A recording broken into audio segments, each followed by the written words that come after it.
Үйшік еттегісі. Бұл орманда болған оқиға еді.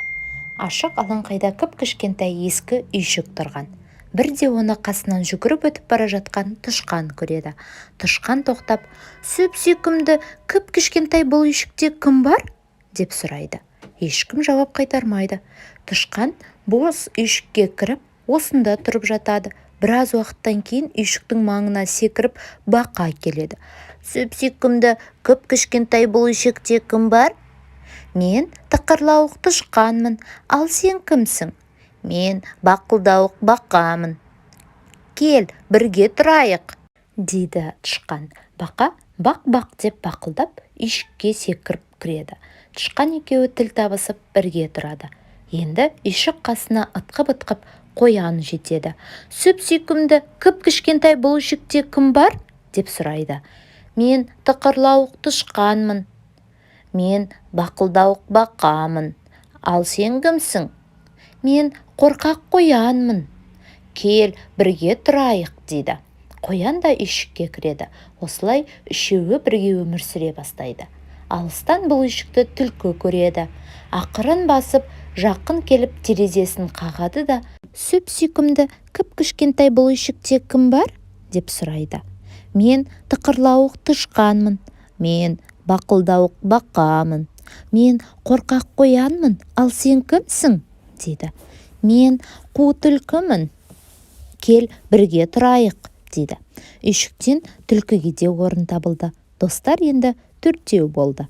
Үйшікке тілі салақтап, айналасына алақ-жұлақ қарап, қасқыр жетеді. Ол есікті қағып, қырылдаған даусымен, "Сүп-сүйкімді кіп-кішкентай бұл үйшікте кім бар?"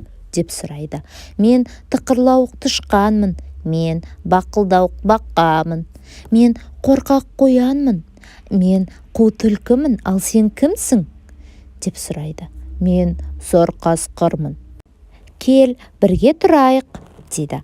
Қасқыр қысыла-қымтырыла ішке кіреді. Әйтсе де кіп-кішкентай үйшікке бесеуі де сыйып кетеді. Барлығы қосылып ән айтады, тату-тәтті өмір сүреді. Бір күні жидек теріп жүрген аю үйшік тұрғындарының салған әнін естиді. Ол үйшікке жақын келіп бар даусымен, "Сүп-сүйкімді кіп-кішкентай бұл үйшікте кім бар?" деп ақырады. "Мен тықырлауық тышқанмын." "Мен бақылдауық бақамын." "Мен қорқақ қоянмын." "Мен қу түлкімін." "Ал мен болсам сұр қасқырмын. Ал сен кімсің?" "Мен қорбаңбай аюмын." "Кел, бірге тұрайық", дейді. Аю ары-бері тырбыңдап үйшікке кірмекші болады.